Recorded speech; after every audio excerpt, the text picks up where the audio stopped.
Class. Thank you so much. We welcome you to Norwegian Research Training Institute.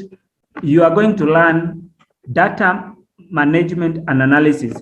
It has around 7 modules that you will go through so that you reshape your journey with regard to data analysis. Now, I will take you through briefly seven key areas. First of all, we shall bring what you call the introduction, where we will bring back what you call the definitions of the key terms that are going to be involved here. Why is data analysis important? 5 categories of data analysis. We are going to look at data classification types. We are going to look at 7 types of data analysis that we will be expected to perform in this particular course. And then we shall look at the steps to take to perform data analysis. Step to take to perform that analysis. Data classification has repeated itself, so I need to remove it down there. So this is the content of what you want to cover. This is an introductory course. And being an introductory course, it's meant for you to make a decision whether you will register for this particular course or you will go away. The option is left on you, okay? So I will do what you call that introductory course. No one has paid for this particular course. It is free, and that's why we are calling it introductory course, which is meant for us to interact. We see how best to proceed with what to call this particular course. So now, a lot of data, which is information, get generated per second in nowadays society. If you look at the Facebooks, you will find that there's a lot of posting that takes place in the entire world in just 1 second. Surprisingly, only 0.5% of such data which are generated currently get analyzed and are used for discovery, improvement, and making what you call intelligence information. Therefore, with so much data that are around us and so little time knowing how to collect, analyze, clean, extract, classify, and perform prediction using that particular data is very critical in today's age. And if I just digress a bit, if you look at the pattern of future jobs, which are the jobs that are left as technology taking over, facing so many people becoming redundant, you realize that the future, the only area where you will be expected to continue working, even right now, where you can, even right now, proudly say that you cannot be unemployed, is the field of data analysis. Since even as a freelance alone, you realize that you can be able to feed your family very well in this field, because this is a knowledge that is not within so many people. They even have PhD, but the more PhD they have, they will have in other areas, but not in this field. This is still very green. And those ones with PhD, they don't know this field called data analysis. They are really struggling to learn here. They are being trusted with a lot of surveys by the World Bank and all these big UNICEF, these big organizations. But when it comes to analyzing that particular data they've collected, they now look for very, very people that are what you call data analysts to do for them what you call analysis. And they are the very, very one to present those reports in the field, and they get challenged there. They cannot be able to respond to an extent that you only now reflect yourself to be inferior in terms of the content of what we interested you to have. So if one area which is very, very important that we need now to start integrating so much is this field called data analysis. Since it is very, very key, it is very, very important. And even the current interviews that people attend, when you hear that you have an interview subdivided into 2 parts, the practical part and then the theory part, definitely the practical part will be more interested in analyzing your analytic skills, since analytic skills has a lot of correlation with how you are going to be productive, especially in the research, monitoring, evaluation departments, and the departments that require what you call that analytic skills. So this course will open for you a new profession from this particular day, and this is the profession called data analyst. So in this course, we shall help you understand the potential of conducting data analysis. How can we use the result to support decisions in business, in project, in monitoring, evaluation? Remember, the main role of a manager is to make smart decisions. You can hardly make smart decisions without looking at several alternatives. So after you have looked at several alternatives, you choose one alternative, perhaps with the greatest impact to the target group, with the greatest perhaps revenue, with the greatest reward in terms of bringing more customers to the organization. That is the decision, or that is the channel that we shall approve. And in order for you to do that, you require data that has been analyzed, so that you use data to support your decision. When you do like that, no one can later come and challenge that particular decision, even at your head level. Anyone will not challenge that, because this particular decision arrived at was based on this particular metrics.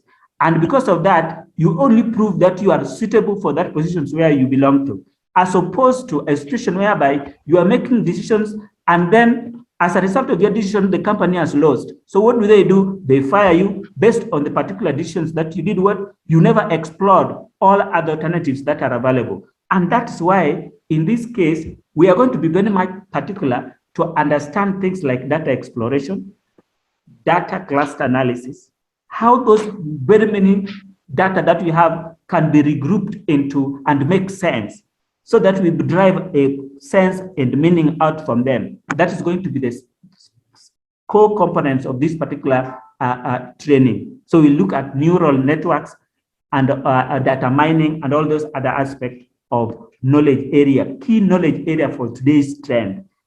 Different data analysis techniques are also going to be looked at. So let me move to the next slide. So we begin off. What is data analysis?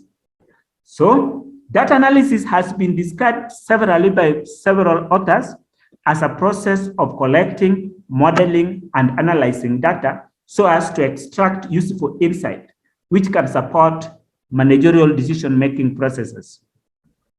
That is what we call as data analysis. So it simply means at every organization, in every company, there must be a department involved in analyzing data. We even so much interested in analyzing the lateness of staff, because out from the trend, if there is a particular trend that can be established is causing what we call lateness of staff in the organization, then the company must address it. So our focus areas that we consider as the strategic plans or strategic objectives are going to be anchored on the data that we have collected on a particular pattern that is going to affect what we call our going concern or our future productivity. And that's why we are going to be so much interested in analyzing our clients' behaviors. We are going to be analyzing things that will make us be more productive, okay?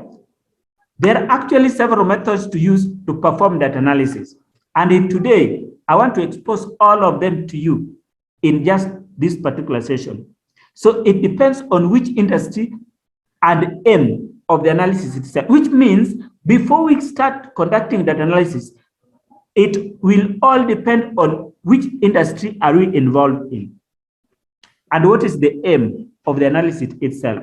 So it will influence perhaps the methodology we shall pick to analyze that particular data. And eventually, they can be narrowed down into either quantitative analysis or qualitative analysis. When we talk about quantitative analysis, it is the core content here. When we talk about SPSS, we are simply going to analyze the numeric responses. If at all we have categorical responses, we shall give them what we call numeric interpretation, which means we shall do coding, labeling, with what you call numeric codes like 1, 2, 3, 4 as a category, and use those 1, 2, 3, 4 to interpret based on the pattern that we can be able to see.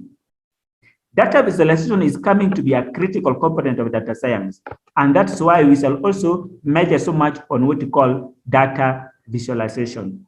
So when we look at qualitative, this is textual, the written words, like for instance, I'm in a group here called marriage counselors. The total number of people are 3.5 million. It's a group, a Facebook account, 3.5 million. So if you look at what is happening there, they post, somebody will just post a small statement that what are the main things that currently ail marriages. Then in the next 2 hours or 3 hours, you'll find 300 responses. And if you try to read those responses, They are very mature and very important points. No one is interested in analyzing these things. Well, how many people are dealing with counseling?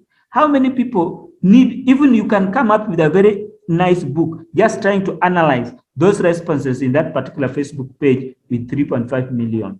Because you look at, sometimes you will get 2,000 responses out from one particular question that was asked. 2,000 responses, and then now it is your responsibility to analyze those textual 2,000 responses that you already received. Which kind of book will you be able to produce with regard to just one particular question? So no one is interested in, and there is so much in current world. When you look at Facebook, you don't see that there is something that you can get from that. And there are organizations currently just employing tools and techniques to analyze those particular responses. Because now we need to reshape the future. How do we do it if we are not backed with enough evidence? And the evidence is rich in the people themselves.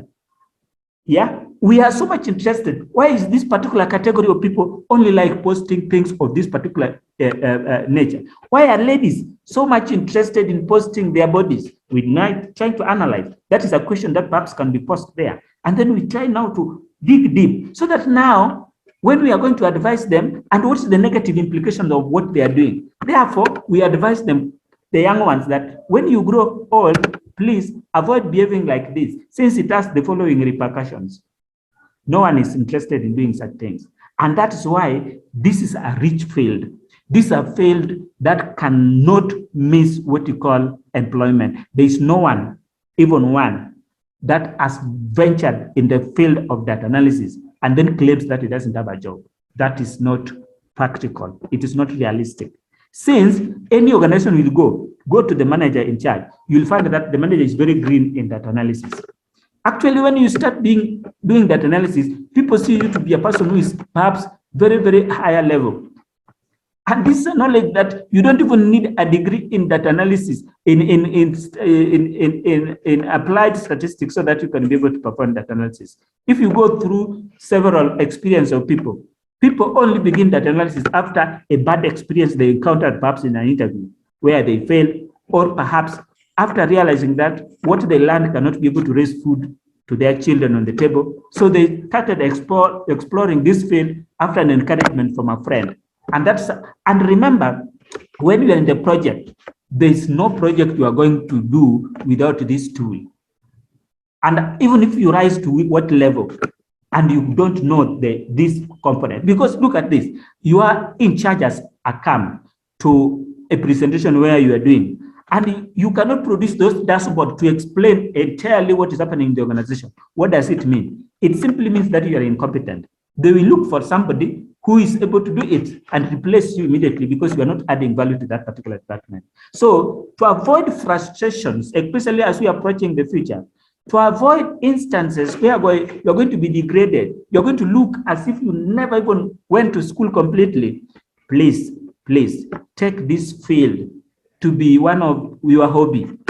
See, when you make it your hobby during the time you're learning, you'll realize that almost on a daily basis, you want to learn something new. You want to learn a particular program that is supporting either data collection and the analysis. You want to learn what is happening with Power BI. You want to learn what is it that is involved when I use Honor. You want to learn what is it involved when I use CompCare, when I use ODK Collect, when I use SPSS, when I use Excel, since Excel is our, what you call the foundation of data science. We begin it from Excel as you are moving up. How do I begin? And the only best way to begin is to begin from simple, and then you advance. Me being a teacher, I was taught several years ago that if you go to a class, what the best thing you do is begin from learning needs to generate from the known to unknown. That is the systematic approach of learning. We don't learn from complex coming backwards.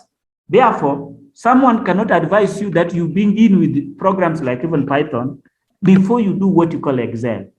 What are you trying to do? You're just trying to complicate your life because you will get discouraged and run away from that analysis field. But if you begin it from simple ones, as you continue advancing one by one, SPSS, these are the foundation. Learn SPSS, learn Excel.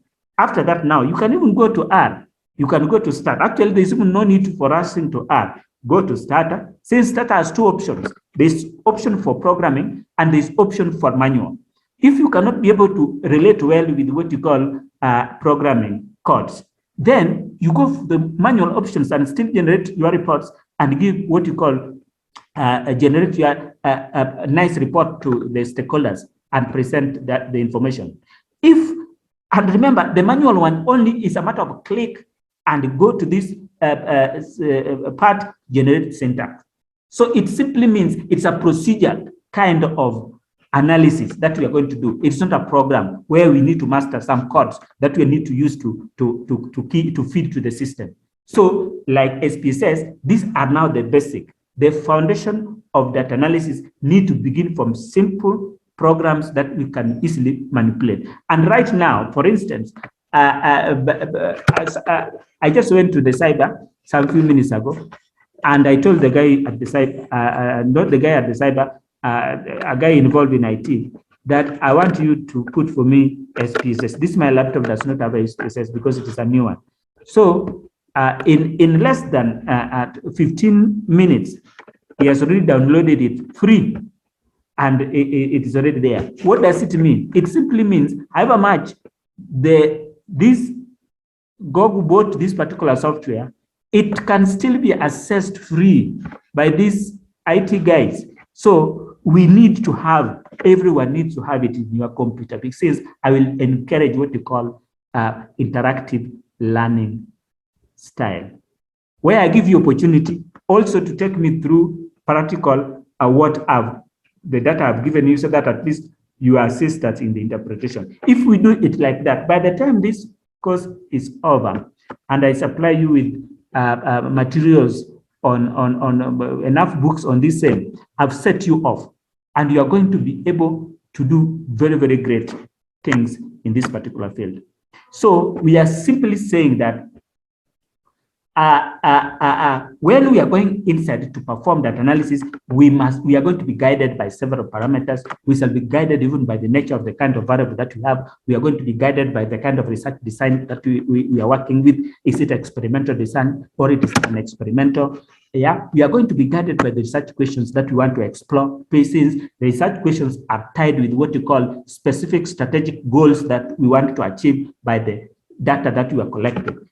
Since you cannot just begin even designing your questionnaires without coming up with what we call key KPIs, key performance indicators that will guide you to be able to generate this particular thing. So now, after that, I want just to move to what you call how now this data, why is data analysis important? Data analysis can help provide clear vision on the company customers. Why are we concerned about customers? Remember, we are in the field of computation. And in case you cannot get what your clients want, then definitely you're going to be phased out from what you call the computation very fast. So what do people do? They study the behaviors of clients. They study the various new trends on clients' behavior. With that basis, we shall be able to do what? Provide exactly what they want. Which channel do they prefer to communicate with us? So that is going to be the greatest mode of communication with me and my clients. What about their demographics, their education level, their preferences? Are there more ladies or more male or more children? Okay, interest, habits, and their purchasing power. This is very critical, especially when you are at a company that is interested in the production and sales component. This can drive your success to draw up new marketing strategies, identify new potential clients, and avoid wasting resources to target areas which will not bring more value to the company. So you just go to the target area which brings the greatest value to what you call company. Now, look, for instance, when I train data analysis, because now I'm like an international trainer in data analysis, when I train data analysis, especially in those YouTubes and etc., I've just realized when I go and perform what you call the analytics, I've realized that my age group, my focus age group start from age of 30. And then once it reaches 47, I've done with. Those are the people who constantly view what you call my presentations. Now, there's no one with 50 years.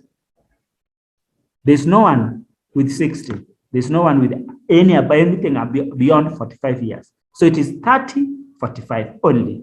And then it is the number of males are greater than the number of females. That is now the general demographic of the clients that I'm targeting. So now I was thinking about now, how can I broaden that particular base? Then to broaden that particular base, we were now discussing in the last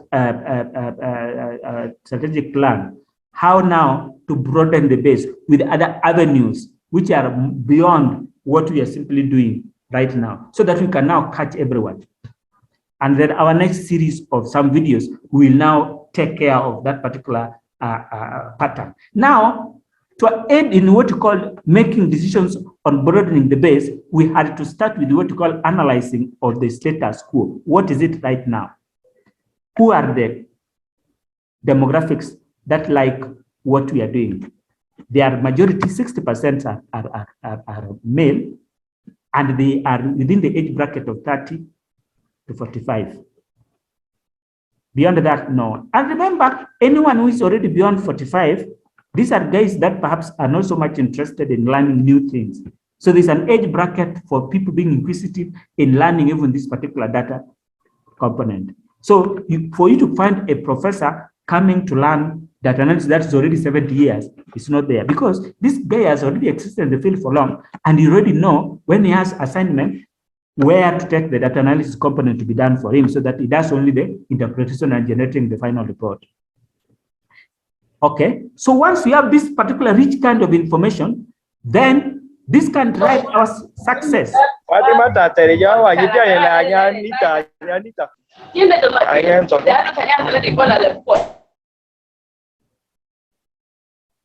Okay, sorry for that background that has interfered with us. Okay, so we are saying that now, once we know a pattern, we can be able to make things that fits, even testing the preference of clients with regard to the color of how do they want us to change the color. Now, the production department is interested in this particular information, since it will assist them now to bring in the right color that matches what we call the plan. You can also track what you call customer satisfaction level and client review. Satisfaction is very important, because that is what will bring repeat business. Good. Now, what about the management? From management perspective, decision-making process by managers involve choosing the best alternative options. The best option may be the one with the greatest return. It may be the one with the least cost or the greatest impact to the target group, especially if it's a project. Now we want to implement a project, and then we have 3 alternatives, routes to follow. Then now, which route are we going for? We are going for the route which will bring the greatest benefit to the beneficiaries. That is the particular route that we shall choose. And now, what has guided me to choose that best alternative route? It is the data that has been analyzed, and then some sense has been made out from the particular pattern that we are able to see. Managers can understand better where to invest the company assets, since when you mess up with investment decisions, definitely, and then there's losses, definitely you are going to lose your job. The stakeholders are interested in the return they are going to receive out from their $1 they put in your company. So you must be able to come up with different scenarios, that a combination of factors that can assist you invest, but in the long run, you yield the maximum output, the maximum value to the stakeholders out from their $1 they have invested in your company. It is in that case that at least they will continue now promoting you, since you are more useful in increasing their assets they are placed in your organization. Managers can extract relevant information in key areas and then use dashboard to present the data in a professional and interactive way to the stakeholders. And currently, we normally emphasize, perhaps if you have not learned dashboarding technique, then please delay a bit before you go to being promoted to be a manager. Since what will you use to convince your funders? What will you use to convince in any meeting that you are? In any meeting that managers are, there is what you call a report that must be presented, and that particular report they will use the tool. The greatest tools that is being used is dashboard. So I want to take you to the next level where we want to learn 5 categories of data analysis that we shall be performing. These are the general categories. Apart from that, we don't have any other. So there are 5. The first one is descriptive data analysis. We want to look at what is involved in descriptive data analysis. Most of those guys that are doing their master's program and PhD, they normally like, which designs have you used in your research? Descriptive research design. So we want to look at, in descriptive, what is it involved? When I'm going to perform descriptive data analysis, what is it involved? And how will I be able to aid in supporting decision using what you call descriptive data analysis? Next, we are going to look at exploratory data analysis. What are those instances that we are going to run exploratory data analysis? And then what is it that is involved in it? We are just going to look at briefly now. And then diagnostic. Yes, diagnostic. We are going to look now, like for instance, you are a patient, you have gone to the doctor. The doctor will perform what you call diagnosis. So that is exactly a kind of data analysis that we are going to look at when we are now performing diagnosis. Then predictive, okay? I have a lot of videos on predictive analytics, okay? Even using a Microsoft Excel. So what is it? We want to predict the future. We want to see the pattern in the future. I want to look at a time series. And using a time series, I will draw what you call trend. And using the trend, I can be able to say what will happen in 2025, so that I increase the preparedness of my organization in approaching 2025 using the particular pattern that has already been emerging out from the data that has taken place at longitudinal study, or data that is a time series. So I predict the future using this pattern. And then when you predict the future like that, when you go to the future, you realize that it's almost near that, since it was a pattern that has been studied for even over 20 years. So you don't expect a very big variability if other constraints remains the same. In economics, we call it other constraints or other factors remains constant. Then we talk about prescriptive data analysis. This is now the in thing currently. I will be explaining how is it the in thing in the current world, where we are going to and where we are right now. It's to perform prescriptive data analysis. I'll be explaining just a few sort. We want to take one by one, and then I synchronize them in that perspective. Now, let me go over the first one. So descriptive. Now, in descriptive data analysis, the analyst begin from the standpoint that he is interested in knowing what perhaps happened. For instance, you are doing a project. The project is already complete. So you want to go over to analyze what happened. When we want to learn about what happened, we want to perform descriptive data analysis with an interest in establishing things like how much did we budget that the training program was supposed to cost, but how much did it cost?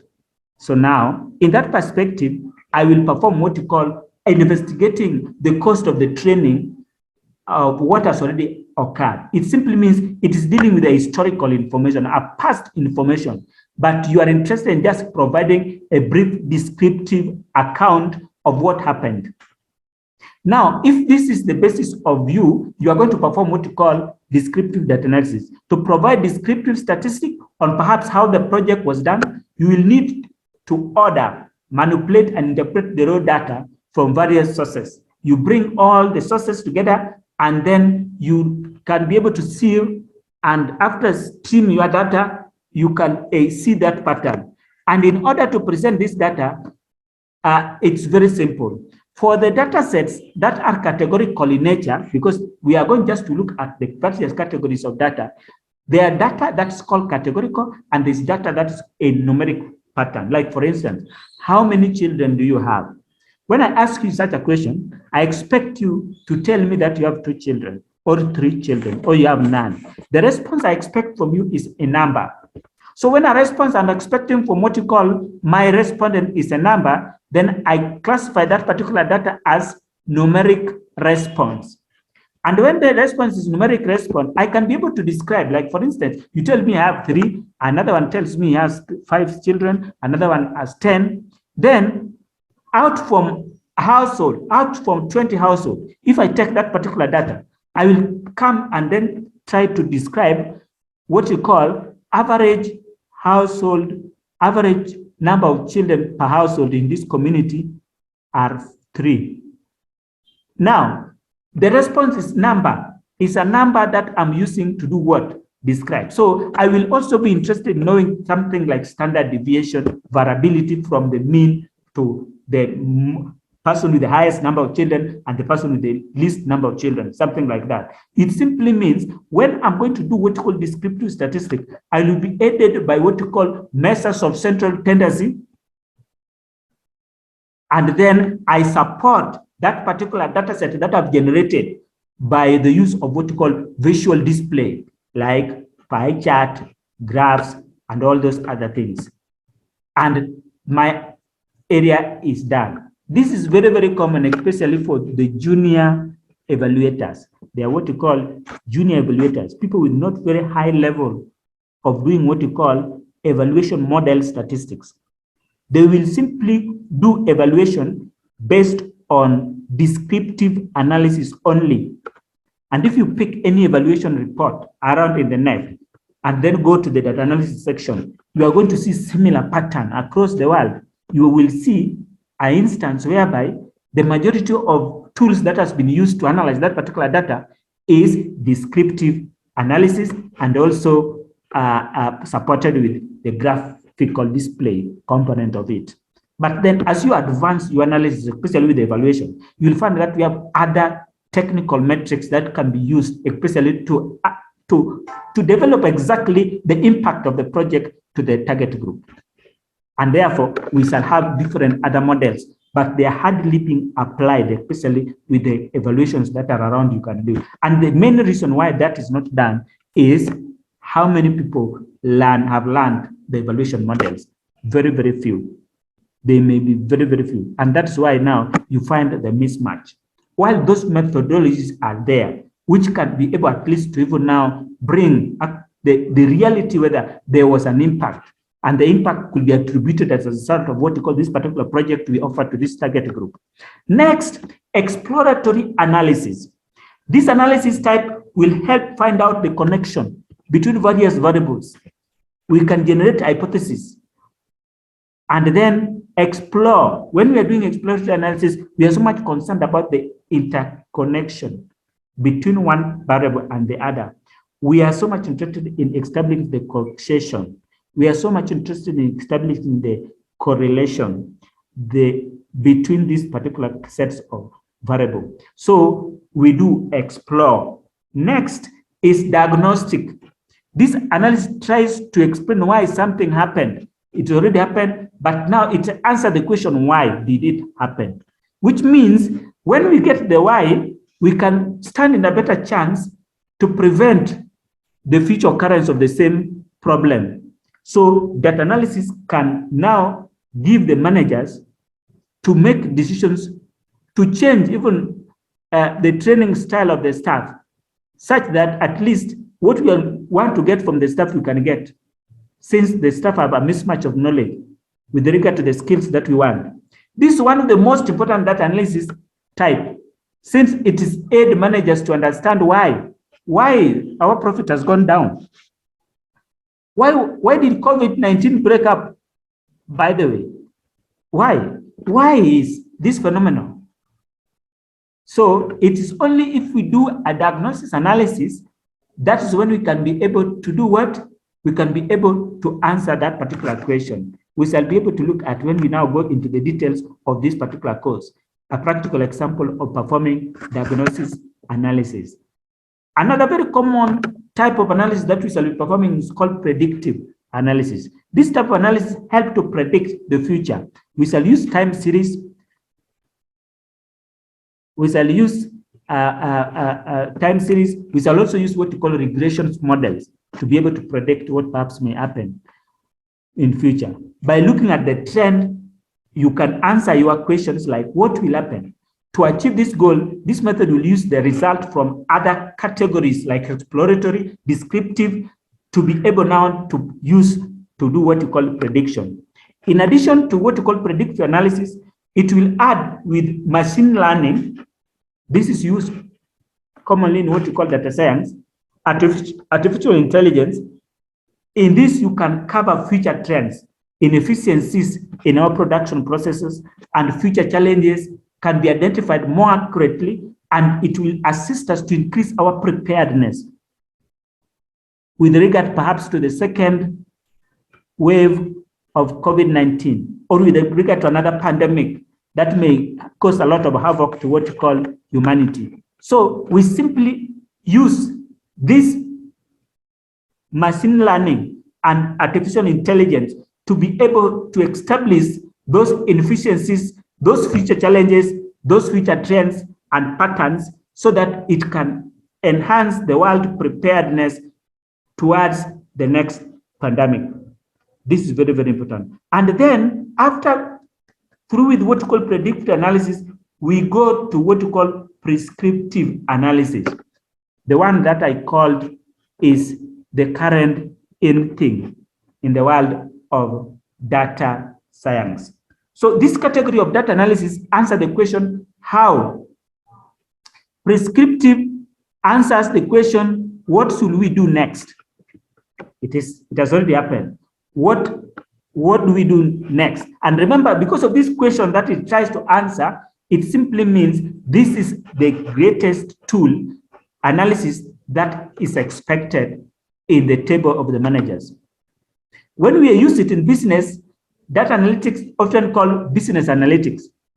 Like you can start by describing trend you are seeing, dig deeper to understand why those trends are occurring, and make informed prediction about whether the trends will reoccur in future. Prescriptive analytics take things one step further and present actions you can take to meet organizational goals based on the patterns that you have been observing all throughout in the data analytics that you have already produced in other subsequent methodologies that we have employed. So these are the 5 main categories of analysis that are being performed across the world. Across, even if you go to US, you go to Australia, you go and learn this knowledge in Japan, any country, there are only 5 categories of analytics that you will be able to perform. So apart from that, I want to take you now to the categories of data analysis. It is in this table. So data types. I told you that when we are going to begin data analysis, one thing that is going to come as a prerequisite is to understand the nature of that particular variable that we want to analyze. And that nature can take 2 particular forms. It can be a categorical response. We are going to look at what is it that we refer to as a categorical response. And then it can be a numeric response. Now, for instance, you go to an household A and you try to ask the family, which gender are you? Remember, even gender you can see. You can see a male, you can see that this is a female. Perhaps, even if at all they put on long trousers, you can still see their face and then realize that this looks like a female. Okay? So, but now, the gender category has been divided now into 3 categories. Now we have introduced alternative sex. Now it becomes very difficult for you to observe alternative sex because anytime that you go to a family, you'll only find male and female. But then someone you have to ask, do you belong to those category of alternative sex, like the gays? Then they say, okay, that's my category. Therefore, now you put it in that category belongs to what you call the gay or those people who are in that particular class. So it means people are belonging to a particular group. And we normally say about the most important data analysis that we shall be performing often is group. Why? group statistic. Why? Dealing with one particular variable is a little bit challenging because we are not just going to have one scenario. We have a complex. The world is full of complexity. There are so many people. When I go to a company, I will find that they have 4,500 employees. Now, in order to analyze those employees, I will be able to perhaps to talk about average of this age group. These are the numbers that are about to retire. Entry level is this level. What is their salary scale? This level. How are the old disadvantaged in this company? So that when I want to make even decisions, so we're retrenching people, I know who should go home first. Okay, now a category. And I've told you that this category is very, very important, more than even the numeric component, since the world that we live in the reality, we can only be able to understand a particular group behavior. This is what happens. Since people are many, so it is better we come up with what we call different ways of grouping people with the similar characteristics we put in the group A, group B, group C. Then let's go deep to understand what happens in group A so that we can now give a report that at least because of this, we can simply be sure that this only affects these people of this particular category. And let's now make a decision towards how we can be able to support these people. Then the numeric, now the responses that like, how many children do you have? 5. How many camels do you keep? 2, 3. So the answers comes in numbers. So we are going to have what you call numeric. When the answers are going to be numeric, we shall have different analytics applied for responses that are numeric. We also have different analytic responses for data that are categorical. When even performing visualization, when you have been performing what you call measures of central tendency, now like this category, we normally use frequency so much. Frequencies and bar graph is very common when we have categorical. Now, when we have here, we normally use what you call, instead of frequency here, now we use mean standard deviation. Yeah, so much in numeric responses. And then the only graphs that we draw here are like histogram, just to test the distribution of that particular response that we already received. So that now using that distribution, we can eliminate the extreme values that are there so that we trim our data so that we have a realistic report to what to be presented. Now look at that patterns of what I'm talking about. Now, when I come under numeric, is subdivided into categories. Discrete, these are what you call, discrete are countables. So what are these countables? Now, they are responses that you can simply count, like count the number of money, amount of money that you have. You can count. You can count the number of children. You can count camels. You can count those pets that you have. So all countables are called discrete variables. They normally take the form of whole numbers. The response, talk about 4, I have 2 phones, I have 3 books, I have 3 children, I have 4 goats. So they must be whole number. But when you come to continuous, they're called measurable, which means the result you only measure. Like for instance, the age. Age is a measurable quantity. Why do we say age is a measurable quantity? Since you cannot say that somebody is 20 years, that is wrong. Yeah, since no one can be a whole number in terms of age. It is something that they do. There's a lot of mistakes that are being done when we are talking about at 40 years. Definitely, by the time you sell somebody's 40 years, you have ignored the number of months. You have ignored the number of hours, the number of seconds. So even when talking about age, there's a second that already passed. So it cannot be realistic that you arrive at what you call a whole number for an age. Age will always be a continuous. So it will be 20.4, 20 point something must be a decimal. Just like measuring your temperature. Temperature is very hard for you to get it a whole number. It will be this is a measurable quantity. And therefore, we call this a continuous variable. Sometimes when we are in lower classes, we used to do some mathematics called recurring decimals. 1 divided by 3, 0.33333 recurring. Now, those are now, we are trying to attribute those ones with what you call a continuity. There's an element of continuity there. So when we are analysis that we are performing using numerics, we say this is like, another one is weight. Look at weight, weight of someone, height, all those are continuous variable. And then other categorical variable, there is another subgroup called binary. This is now the one that is used in biostatistics, the medicine people, they normally do their studies, and then there's a lot of modeling using what you call binary statistics, binary response. Since we are doing a disease trial, the trial can either be positive or negative. It simply means the category is only two, male, female, yes, no, positive, negative. Okay, so we don't have any other response apart from two. So we are only going to predict possibility of somebody being positive with COVID-19, possibility of somebody having HIV if he comes from this particular area. Okay, so we predict, and then the prediction can either be, we are going to have what we call 0 and 1. So the 0 is going to be used as what we call the primary reference group. And it is the variable which of no interest, like for instance, 0. When I'm trying to predict possibility of people having COVID in a particular area, I'm so much not interested in people who are not negative. I'm so much interested in people who are positive to assist me be able to predict the positivity rate. Therefore, it's going to mean that the people who are negative, I will give them 0. But the people who are positive, I will give them score 1. Since I'm going to use numbers to represent a group, particular grouping. So I'm going to use what you call dummy variable, dummy coded variable for dealing with these categorical binary responses. We shall be able to look at this one in details when now we go to the practical SPSS, where I'm going to tell you how to be able to do these binary coded responses in the SPSS. Okay?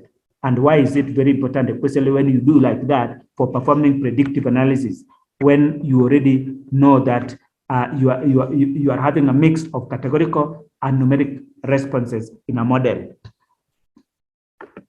Good.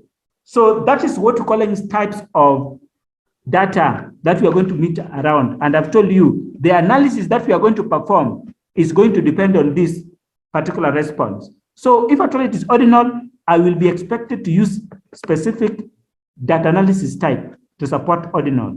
I will be expected to have specific data analysis types to support nominal variable, data analysis type to support binary, discrete, and continuous. So it simply means one of the factors affecting data analysis is the nature of the data type. Good.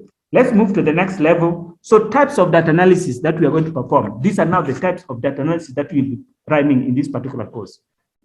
Number 1, cluster analysis. Number 2, cohort analysis. Number 3, regression analysis. Number 4, neural networks. Number 5, factor analysis. Number 5, test analysis. And then number 7, data mining. So I just want to take you briefly into one by one, just very briefly, but these are the content of what you shall be learning inside this very prestigious course that we are offering you this time around. So now cluster. Cluster analysis is an exploratory analysis that only tries to identify structure within the data set. So much interested in establishing the pattern in a particular group, so that at least we can have what we can group a set of data elements in such a manner that we can be able now to use for supporting decision making. Why are we talking about cluster? It's very, very common, especially there's a type of what you call sampling that is called cluster sampling method. Putting people into group A, group B, and after you put them into group or villages, you're putting people into village A, village B, village C, and after that, you use a particular method of arriving at the person who needs to participate in your survey. Now, the cluster is supported by the fact that the clients in companies are so many. And in order for us, or in the world, we have so many information that we shall be receiving. And therefore, trying to group those particular informations into a particular pattern is very useful, since that is one way by which you can be able to now generalize. So the grouping patterns will be either based on some demographics, based on purchasing power, especially with customers, based on perhaps the monetary value in terms of what they can be able to spend in a month. basis. And then when I introduce an expensive product, I know the particular people that I will share with them. Then don't share with everyone, since you only share with people with the capacity to buy this particular product. So you will have what you call target marketing based on different clusters that you have already grouped to your clients. So we shall have what you call SPSS performs cluster analysis very well. We shall be looking at how SPSS now can support us to develop this particular cluster out from those big data sets that we shall be having, the so-called big data component. Cohort analysis is also another methodology that we use to support what we call big data analysis. Cohort is analytic technique that categorize and divide data into groups with common characteristics prior to analysis. To boost customer retention, you must identify what makes existing customers stay. So once we already establish what makes these people to come for repeat business, then when we get a new client, we shall be able at least to ensure that we also meet his level of satisfaction to maintain buying from us. So we shall be looking at various analytic techniques that are available to support what we call cohort analysis, especially in SPSS. Then we come to regression analysis. It's used historical data to understand how independent variable influence the dependent variable, the subject of our study. So we want to look at what other variables can be able to influence it. Moreover, it can be used to establish which variable is a stronger significant effect on the dependent variable. Now, the variable with a stronger significant effect, if I don't have enough resources, then I have to do the project, then I will go for that particular variable first, leaving the others, since it has the greatest significant effect. So that's how to now be able to choose your independent variable from a list of other independent variables based on priority, based on their capability of influencing power. Now, in that position, at least you are going to ensure that due to that constraint, you cannot handle all other variables, but you choose the greatest with the highest level of influence. And therefore, you will be able at least now to develop a good pattern, and you can be able to develop a very good predictive networks. We have what we call neural networks. This is very much applicable, especially in the field of artificial intelligence and data science. Neural networks uses nonlinear data modeling to discover complex relationships and derive greater value from the data set. It tries to predict how human brains, it's like the neuron in the brain, is made of several neurons. So how brain works to function. So we are going to develop this tool to provide us with insight and predict values just in similar manner to the human brain. It actually uses what we call intelligence algorithm for machine learning to support the decision process that is being developed. So we shall also look at this example, one example for neural networks using what we call the SPSS analysis, just to be able to give you this, because these are now the key areas that analysis must be performed in this particular area, especially in the world of, in our science world now. Then factor analysis is also one of the ways by which you can be able to expect it to reduce a very complex data set to get meaning from it using what you call studying to uncover latent variables. Like for instance, I may have one variable that I'm dealing with, and this particular variable is called customer service. Now, I have several questions in customer service that I gave my respondents that they answer that, but I'm so much interested in decomposing this customer service variables so that I look at the variables that are similar, I group them together, and I can develop some other variables using that customer service variable. So we normally use what we call factor analysis to do that. Sometimes you're even doing what you call customer satisfaction survey, but it was 20 questions.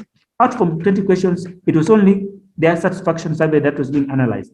Now, out from that, you now use this tool to be able to develop some other variables out from the customer survey that we can now go deeper to check their patterns. And in that case, you'll realize that you get more meaning.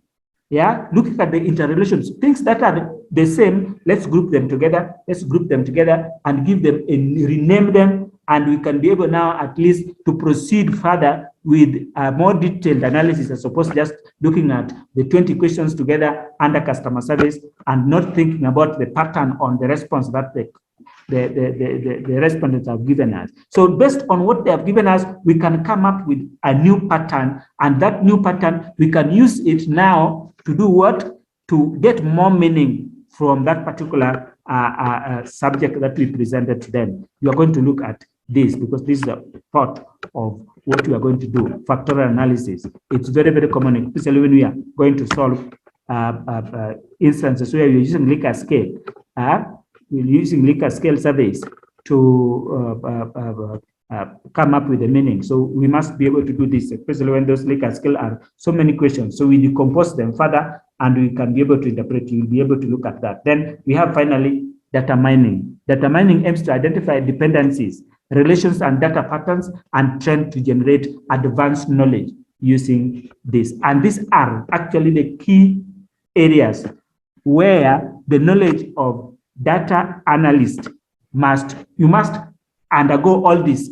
For you to be a data analyst, you must be able to do data mining, you must be able to do factorial analysis, you must be able to do neural networks, regression analysis for prediction purposes, and you must also be able to do cohort and the so-called cluster analysis. That one, once you've read it like that, you qualify.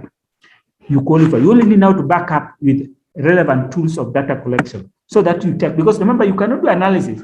Remember that analysis is start with data collection, then it's when you analyze. So it must be very much conversant with all the programs that we currently use for collecting data. You are not going to use the printed questionnaire in paper form. No, that is old method. And it have a lot of disadvantage since we can only get data from people who went to school. But in our villages, how many people have gone to school? Very few. So the so-called ODK and honor will we train what you call we train the people who will collect for us data, and the people that will collect for us data, they will use form. Remember, the village people who are going to give information do not have form, perhaps. And if they have form, they have the ones that are not having multiple network. So you will now ask questions, they respond, and it is you to pick the best option. So the numerators will be, it's covered as if the numerators give interview to the locals, but based on the response the locals have provided, it's the numerators now to fill for the questionnaire. The questionnaire is not supposed to be filled by the respondents, since we are looking for something that covers a wider variety of, and there's nothing that you are leaving your questionnaire to be collected later. There's nothing like that. When you go, even if you conduct focus group discussion, after focus group discussion, the numerators will walk around within the people who are present there and then fill in the questionnaire. As they fill the questionnaire, you are getting your real-time data reports in the dashboard. And at the end of that particular exercise, you can just upload into the SPSS and begin your analysis straightforward. That's where we are right now. And we cannot assume that we are still in the old Cambrian period. So, and that's why we need now to ensure that we are going to cover this area in its totality. Let me take you now to test analysis. This is very much common in using what we call qualitative analysis. We get test, the written words, and out from the written words, we need now to establish common patterns, and we can be able now to make decisions and give our report based on textual component of data. That is the use of qualitative data analysis. So how can I begin now?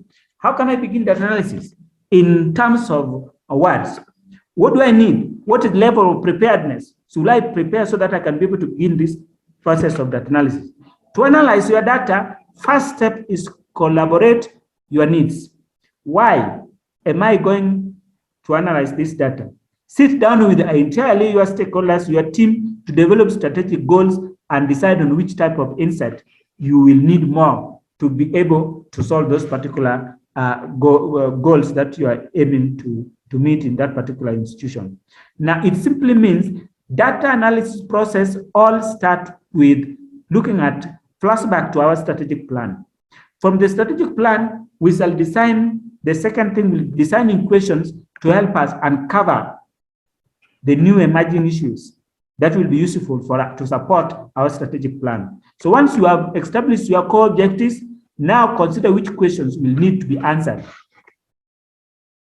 in order for you to meet that particular goal. Then do what you call data democratization. You can extract data in text, video, numbers, and perform cross-database analysis to obtain more insight out from it. That is the process we're calling as data democratization. Then after that, we are going to have clean your data. Data cleaning is very key. And we normally say you take more days to clean your data as opposed to analyzing it. So it's just like a certain phrase that was given by Lincoln, that if you have 6 hours to cut a tree, then you even need to spend almost over 4 hours just sharpening the axe that you will use to cut that particular tree. The preparedness to that analysis is more important than even the data analysis itself. And one of the particular things that will assist you to prepare well to perform that analysis is learning the basics of data cleanup and data exploration. When an organization hires somebody like me, I do for them the data cleanup. The data cleanup rate per day is around, like in this our country, data cleanup rate is around $300 for 1 day, which means now if I will go there, I will try to take 7 days so that at least after 7 days, they can pay me something like $2,100. That is the standard rate for doing data cleanup. It's where we normally call it the donkey's work. You are just going to see when we begin what we call the analysis, because we shall begin by it, performing data cleanup. Any training that will go outside there, be it that you have been sponsored by your organization, to go and learn that analysis, you will see that the organizations will not cover this one. They avoid it. Yeah, but here I will not avoid it. I will take you through the steps. And even here I've listed when we are going to do data cleanup, what are our core areas?